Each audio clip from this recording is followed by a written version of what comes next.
Hello and welcome to New Wave Brighton. I'm Will And I'm Jack.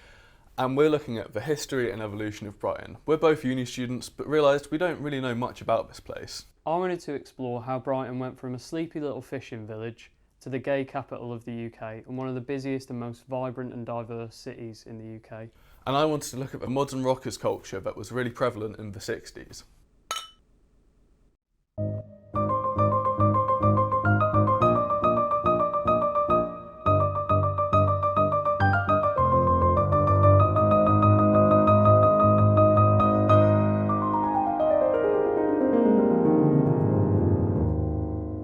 We've always considered Brighton, if somebody says, where's your home? I'll say Brighton.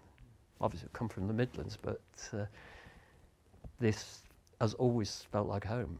It was always my intention to sort of move somewhere like Brighton because I felt safer, it felt like I wanted to be there. Being gay, it was somewhere that you felt part of a community. Fondest memories, just living here. I mean, it was what we really liked about it was just, as I say, the vibe. Kemp Town particularly had a set of social values that we really liked, and they are tolerance, equality, diversity, and inclusivity. Yeah. Since the 1930s, Brighton has been known as a hub for the gay community. So the Royal Albion Hotel hosted women's only tea dances, which were basically like a lesbian meet-up. But Brighton in general, by this point, was known as like a hub for a lot of the hotels having like tea dances for gay and lesbian couples, and they knew that Brighton was like the most safe place for that, essentially. In 1965, Churchill Square opened, and one of the interviewees talked about this. Because where I lived was virtually in the middle of where Churchill Square is now. But basically that opened, and that was a massive thing for Brighton and its economy. Not the shopping centre. Yeah, the shopping centre. The shopping centre opened in 1965, right, okay, wow. yeah. If you think how much of a massive economic impact opening a definitely. major shopping centre would have, yeah. Well, it is like the hub now, isn't it? Yeah. So. And around that time, the universities as well were being developed. We worked on Sussex University. I remember working on the gymnasium in those early days. So we weren't used to university life at all and seeing students. And then suddenly we've had Sussex University, which is now like a small town. We've got Brighton University. In the early 1970s, in the University of Sussex, the Gay Liberation Front in Sussex was formed.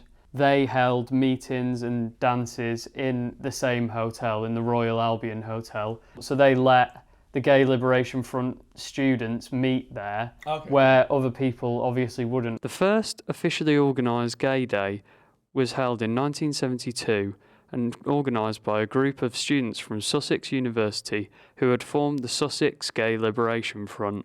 At this first Gay Day that was organised, there was just 20 people who turned up. If you think about how many people now are at Brighton Pride, it's a complete contrast to that, because there was still fears.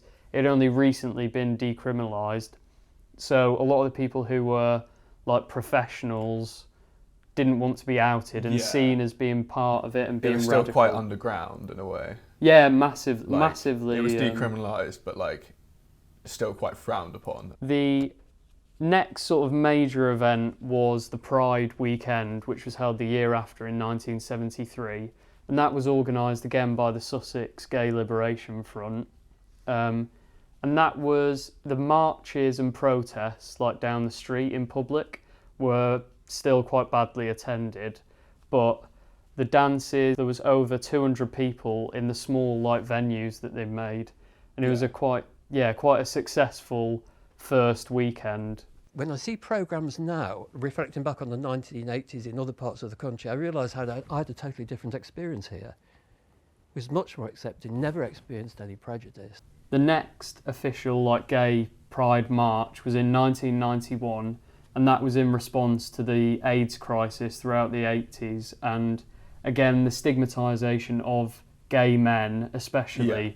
The other thing about the 80s, obviously, that was when AIDS first started, and I can remember at St George's when I was working there, we started to see people in the early 80s coming in with mystery illnesses, Then there started to be a bit of more awareness about what it might be. And many, many people came to Brighton from other parts of the country, and people we nursed were from all over the place. And they said, well, I can't get this.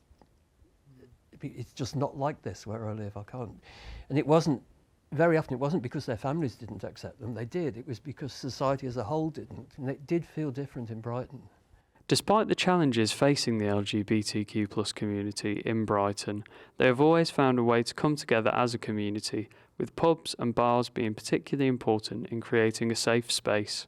In 1991, Revenge opened, and that was the first time in Brighton that there was a major club for LGBTQ+ people to meet and like enjoy themselves without any fear of anything happening. We hadn't ever heard of gay pubs before, but while we were in this pub, a guy came in about 6'6" tall. He wore a gold lame dress, a silver wig, and he was on roller skates. You know, and we thought, yeah, we could live here. And the only places I would compare with Brighton for the atmosphere are places like New Orleans.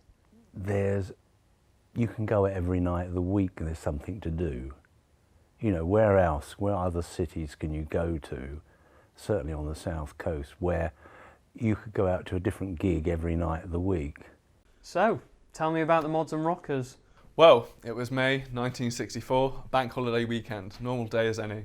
And these two large groups of youths from different subcultures, the Mods and the Rockers. The Mods, known for their trendy attire, Vespa bikes, and modernist views on life, and the Rockers, which were a lot more about leather jackets, Harley Davidson bikes, and kind of like a rough edge, both sporting like their own values. The fights broke out first in Margate with this headline from this article that said, "While ones beat up Margate." And I think it kind of descended from there. Basically, they came down to Brighton in 1964, and a battle basically ensued where these two subcultures kind of hashed it out. It was all on the beach. I know for a fact that I was there, and having read the history, and there's been so much made of it, and as I said earlier, this thing about the photograph, it's an iconic photograph, but it never existed. There wasn't actually the constant fighting between Mods and Rockers. That was something the newspapers did just to get news stories. And a band called The Who saw this movement and decided this correlates a lot with our music. Bands like The Who made their first appearance there at the Florida Rooms.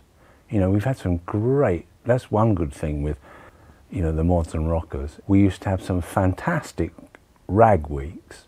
I mean, absolutely amazing. The stunts that were pulled were, quite bizarre.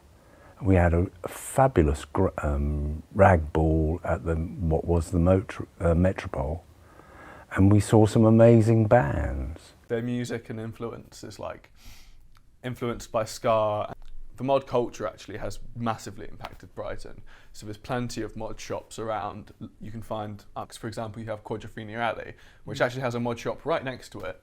And there's some sort of meet-up, isn't there, as well, at the... a big ride-out. So they have this ride-out every year where they all get on the Vespas and Lambretta scooters. And the scooters are actually... What makes the mod scooter is all the fancy mirrors and all the, kind of exacerbates, the point of it. But... Yeah. It really sells their identity, as well as the Parkers, the Target. You can't forget about Target. So is there, obviously you've talked about there's shops and stuff, but in terms of culture, it's obviously still very popular in Brighton. You see people in that sort of mod gear, especially. I'd say it's a very they're still around, and you can see the influence it's had. Well, as you can tell, I'm dressed very mod right now. I think it's definitely influenced by fashion. Well, that's why I got drawn into it in the first place, because of the music and the fashion. I think just always going out and looking your best. The tailored and sharp look of it is just really what drew me to it in the first place, because it's it's just always looking your best and feeling good about yourself when you dress up your best as well. It's been really interesting to find out about the Mods and Rockers, as well as looking at a brief history of Brighton itself. This has been New Wave Brighton. Thank you very much for watching.